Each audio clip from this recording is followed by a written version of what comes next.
Mesdames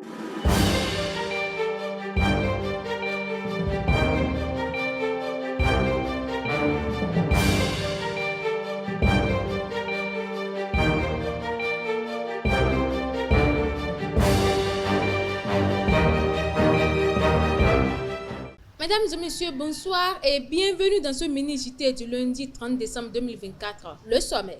Radio Solidarité FM de Djougou pleure la disparition d'une voix emblématique Albertine Sosafey. Les détails à suivre. Le marathon salésien de Parakou 2025 se prépare avec un appel aux sponsors pour sa 17e édition. Le point dans un instant. Espoir FC décroche une 3e victoire consécutive face à Dynamique FC, un succès d'un but à 0. Le point dans ce 13h.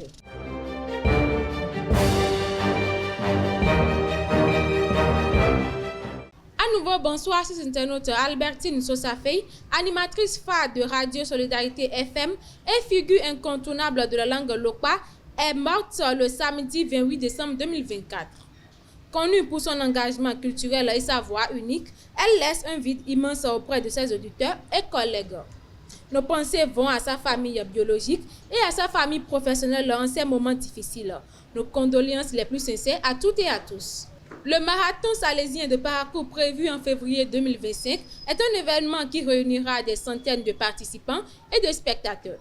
Pour cette 17e édition, le père Daniel Deimbo fait un appel aux sponsors pour le bon déroulement de l'événement. Suivez-le au micro de Elvi Kungbetao et Mouidine Lawani. Vous savez que pour tout événement sportif, la fête est belle que lorsque nous avons des acteurs, des partenaires, des sponsors qui viennent soutenir cet événement. Le marathon aussi fait partie de ces grands événements qui a besoin de beaucoup d'acteurs, de partenaires et de sponsors. Et pour cette 17e édition du marathon salésien de Parakou, je pense que nous avons effectivement besoin de beaucoup de sponsors, beaucoup de partenaires pour nous accompagner. C'est vrai, nous avons les autorités politiques et administratives de Parakou, donc la mairie de Parakou, le préfet et le directeur départemental des sports, les ligues, voilà, la ligue d'athlétisme, Borgo Alibori, qui soutient l'événement. Nous avons les bénévoles, c'est-à-dire que des gens qui viennent donner de leur temps gratuitement. Nous avons les professionnels du média, voilà, sans qui nous ne pouvons pas véritablement communiquer. La radio, la télévision, voilà, comme Esaïe TV, c'est ça, hein, qui nous enregistre en ce moment. Donc nous lançons un grand appel aux sponsors locaux et national ou international pour pouvoir vraiment faire le pas et nous soutenir, nous accompagner, nous appuyer dans cette 17e édition du marathon salésien de Parakou. Voilà, nous espérons vraiment que vous soyez là et que la fête soit très belle et magnifique. Dès le 1er janvier 2025, tous les paiements de droits douaniers d'au moins 500 000 francs CFA devront obligatoirement se faire par voie électronique conformément à la loi de finances 2025. Cette réforme vise à renforcer la transparence et réduire les risques liés au paiement en espèces. Les contrevenants s'exposent à des amendes allant jusqu'à 3 millions de francs CFA. Au nord du Bénin, l'habillement du cheval est un véritable symbole de l'identité et des traditions de ce peuple. Chaque ornement raconte une histoire riche en signification tissant un lien indissoluble entre l'homme et l'animal. À travers ce commentaire signé Mouidine Lawani, suivez l'importance des chevaux dans la célébration de cette culture au Bénin. Dans le nord du Bénin, l'habillement du cheval revêt d'une importance particulière qui est ancrée dans les traditions séculaires et une richesse symbolique. Dans cette culture, la manière dont un cheval est paré ne se limite pas simplement à des considérations esthétiques. Elle fait également écho à l'identité culturelle, au statut social et à la relation entre l'homme et l'animal. En effet, l'accoutrement du cheval d'un roi, d'un dignitaire ou d'un prince n'est pas la même chose que celui d'un simple cavalier. Les ornements qui décorent les chevaux, qu'il s'agisse des tapisseries colorées et des colliers, sont souvent richement décolorés.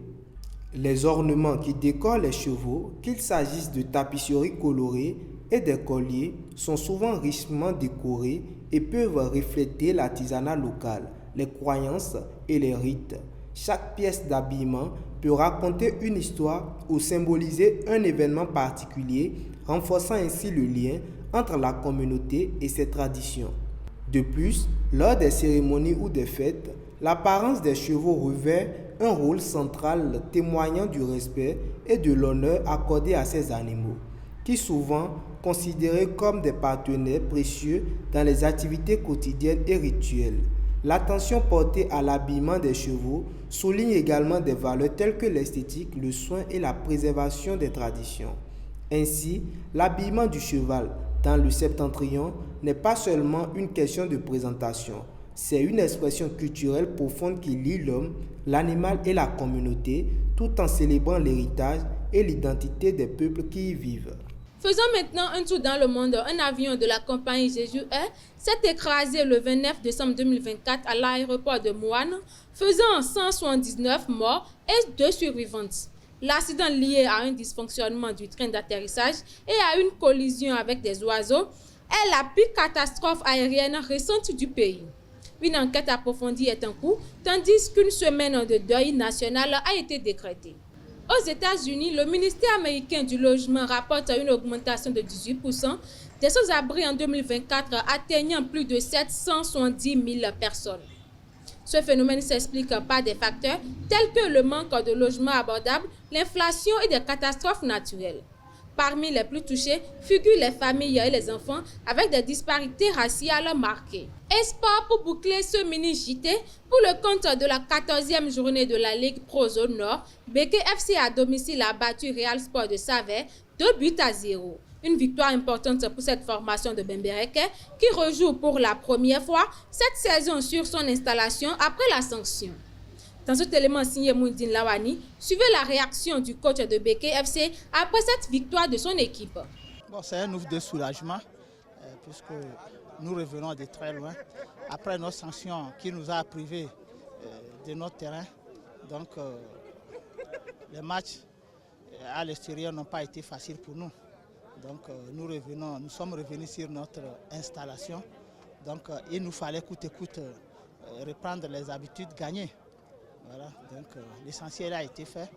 Donc c'est les 3 points d'abord et après la manière va venir. L'adversaire n'a pas dominé, il a joué derrière. Donc il a joué derrière, et il n'a pas voulu jouer aussi. Donc ça joue derrière et après tout, lorsqu'on fait un pressing, il balance. Donc il n'a pas dominé. Donc ceci a été joué un peu, ça a été un peu difficile pour nous parce que nous sommes habitués à avoir toujours le ballon. Donc on a dû modifier un peu notre manière de jouer et pour pouvoir le contenir. Et nous avons dominé. Sur des multitudes d'occasions, nos attaquants n'ont pas été à droite, sinon on pouvait même 5 à 6-0. En première partie, moi j'ai compté 4 occasions nettes de but en face du gardien, sans compter les pénaltys que nous avons ratés. Donc, et en seconde partie aussi, c'était pareil. Donc c'est ça, nous allons insister sur la finition. Et nous le faisons déjà, mais nous allons insister toujours pour que les joueurs puissent, au moment opportun, faire ce qu'il faut faire. Le geste essentiel, celui de marquer le but. Voilà. Les supporters, je crois que Béké a toujours besoin de ses supporters. C'est la force de cette équipe-là. Donc nous avons besoin qu'ils viennent nous soutenir. C'est dur, mais nous faisons de notre mieux pour les satisfaire. Une 3e victoire consécutive pour les hommes de Savalou ce dimanche 29 décembre 2024 face à Dynamique FC de Djougou. Espoir FC de Savalou s'est imposé sur la plus petite des marques 1-0. Suivez les impressions du coach d'Espoir FC et de son homologue de Dynamique FC à la fin du match. Ils sont au micro de Samuel Aguia. It was a very tough game as from the beginning of the season. C'est un beau match pour nous. Nous sommes toujours au début du championnat. On est à la 14e journée. D'autres joueurs se blessent et d'autres reviennent. Ce match est notre dernier de l'année et on est heureux de finir avec les 3 points synonymes de victoire. Dynamic too, they want to move away from down, so it's going to be a very tough encounter. So at least we're able to pick our 3 points, but it's a very tough game. D'abord, je vais féliciter mes joueurs. Vous voyez la prestation de cet après-midi, ils n'ont pas démérité. Et je regrette un peu l'arbitrage qui n'a pas été à la hauteur. Mais le classement ne juge pas bien à bon escient sur notre équipe. Je pense que nous avons perdu, mais avec la tête haute. C'est déjà bon pour le moral, pour les enfants. Nous sommes en train de corriger certains trucs et nous pensons que ça marche.